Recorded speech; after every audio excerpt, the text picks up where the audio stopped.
আসসালামু আলাইকুম। দুপুর ১২টা ১০ বাংলাদেশ বেতার রংপুর। স্থানীয় খবরে আমন্ত্রণ জানাচ্ছি শাহানা রেজা। প্রধানমন্ত্রী তারেক রহমান নির্বাচনী প্রচারণায় দেয়া প্রতিশ্রুতির অংশ হিসেবে আগামী ১০ই মার্চ ফ্যামিলি কার্ড কর্মসূচি উদ্বোধন করবেন। সমাজ কল্যাণ এবং মহিলা ও শিশু বিষয়ক মন্ত্রী ডাক্তার এজেড জাহিদ হোসেন গতকাল একথা জানান। তিনি বলেন, প্রধানমন্ত্রী ১৪টি উপজেলায় আনুষ্ঠানিকভাবে ৪ মাসের এই ফ্যামিলি কার্ড কর্মসূচির পাইলট প্রকল্প উদ্বোধন করবেন। সেখানে অন্তত ৫ সদস্যের পরিবারগুলো প্রতি মাসে ২৫০০ টাকা সরাসরি মোবাইল ওয়ালেট বা ব্যাংক অ্যাকাউন্টে পাবেন। মন্ত্রী আরও বলেন, পাইলট প্রকল্প চলাকালে ৬৫০০ পরিবার এই কর্মসূচির আওতায় আসবে, যা ধাপে ধাপে সারা দেশে সম্প্রচারিত হবে।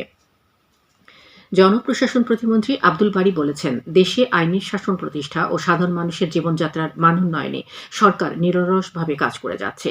এরই ধারাবাহিকতায় প্রান্তিক কৃষকের স্বার্থ রক্ষায় এবং বিশেষ করে আলুর ন্যায্য মূল্য নিশ্চিত করতে কার্যকর উদ্যোগ গ্রহণ করা হয়েছে।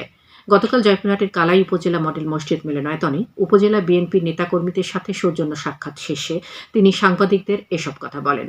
প্রতিমন্ত্রী বলেন, প্রধানমন্ত্রী তারেক রহমান দেশের প্রতিটি মানুষের সম অধিকার এবং সম্পদের সুষম বন্টন নিশ্চিত করতে ডে ওয়ান থেকেই কাজ শুরু করেছেন।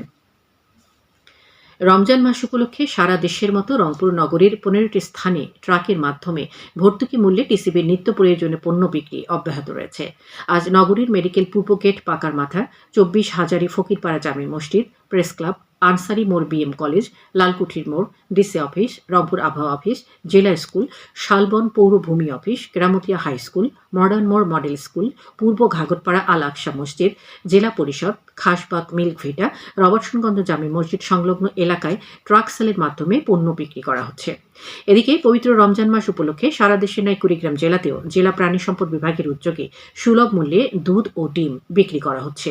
প্রতিদিন শহরের বিভিন্ন পয়েন্টে পিকআপ ভ্যানের মাধ্যমে প্রতি হালি ডিম ৩০ টাকা এবং প্রতি লিটার দুধ ৬৫ টাকায় বিক্রি করা হচ্ছে। রংপুরের বদরগঞ্জ উপজেলার দামোদরপুর ইউনিয়ন শাখা জামাতে ইসলামের উদ্যোগে গতকাল আমরুলবাড়ি আসমত পাড়ায় ইফতার মাহফিল অনুষ্ঠিত হয়েছে। দামোদরপুর ইউনিয়ন জামাতে ইসলামের সভাপতি হাবিবুর রহমান লাভলুর সভাপতিত্বে প্রধান অতিথির বক্তব্য রাখেন সংসদ সদস্য এটিএম আজহারুল ইসলাম। এ সময় তিনি বলেন, সমাজে শান্তি প্রতিষ্ঠা করতে হলে রাষ্ট্রীয়ভাবে ইসলামী শাসন ব্যবস্থা কায়েম করতে হবে। সমাজে জুলুম, ব্যভিচার, অন্যায়, অত্যাচার থেকে নিজেদের বিরত রাখার প্রশিক্ষণ দেয়া হয় এই মাসেই। পবিত্র মাহে রমজান উপলক্ষে গতকাল কুড়িগ্রামের চিলমারিতে জামায়াতে ইসলামী চিলমারি উপজেলা শাখার উদ্যোগে ইফতার মাহফিল অনুষ্ঠিত হয়েছে। এতে প্রধান অতিথি ছিলেন সংসদ সদস্য মোস্তাফিজুর রহমান মোস্তাক। মাহফিলে উপজেলা বিএনপি নেতৃবৃন্দ সহ বিভিন্ন রাজনৈতিক দলের নেতাকর্মীরা উপস্থিত ছিলেন। এদিকে রংপুর বিভাগীয় সৃজনশীল আর্টিস্ট অ্যাসোসিয়েশনের আয়োজনে দোয়া, ইফতার ও আলোচনা সভা গতকাল নগরীর রংপুর আর্ট একাডেমি প্রাঙ্গণে অনুষ্ঠিত হয়েছে। অ্যাসোসিয়েশনের সভাপতি আক্তারুজ্জামান মাহবুবের সভাপতিত্বে এতে প্রধান অতিথি ছিলেন রংপুর মহানগর বিএনপির সদস্য সচিব অ্যাডভোকেট মাহফুজুর নবী ডন। জয়পুরহাটের পাঁচবিবি উপজেলার কুসুম্বা ইউনিয়নের শালাইপুর কুয়াতপুর শিরট্টি সড়কের একটি নদীর উপর ৭৫ মিটার দীর্ঘ পিএসসি গার্ডার সেতু নির্মাণ কাজ সম্পন্ন হয়েছে। Program for supporting rural bridges শীর্ষক প্রকল্পের আওতায় স্থানীয় সরকার প্রকৌশল অধিদপ্তরের তত্ত্বাবধানে এজন্য ব্যয় করা হয়েছে ৬ কোটিরও বেশি টাকা। সেতুটি নির্মাণের ফলে ওই এলাকার মানুষের যাতায়াত ব্যবস্থার উন্নয়ন সহ উৎপাদিত কৃষিপণ্য দ্রুত পরিবহন ও বাজারজাতকরণের ব্যাপক সুবিধা বৃদ্ধি পেয়েছে। আসন্ন ঈদ উল ফিতর উপলক্ষে কুড়িগ্রামের বাংলাদেশ পুলিশ নারী কল্যাণ সমিতি পুনাক শোরুমের বিক্রি কার্যক্রম শুরু করা হয়েছে। এই উপলক্ষে গতকাল জেলা পুলিশ লাইন্স সংলগ্ন পুনাক শোরুমে দোয়া মাহফিলের আয়োজন করা হয়।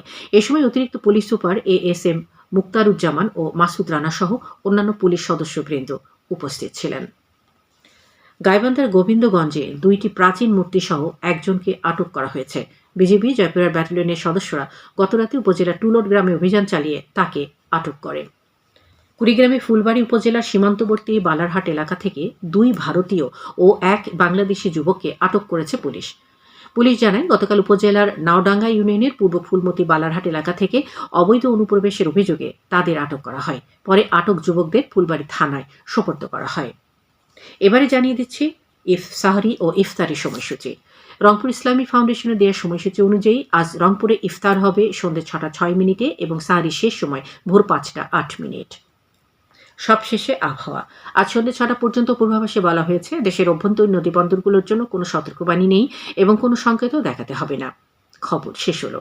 বাংলাদেশ বেতারে ঢাকা, চট্টগ্রাম, রাজশাহী, খুলনা, রংপুর, সিলেট, বরিশাল, কক্সবাজার এবং বান্দরবান কেন্দ্রের AM, FM এর অনুষ্ঠান অ্যাপের মাধ্যমে অনলাইনে প্রচার করা হচ্ছে।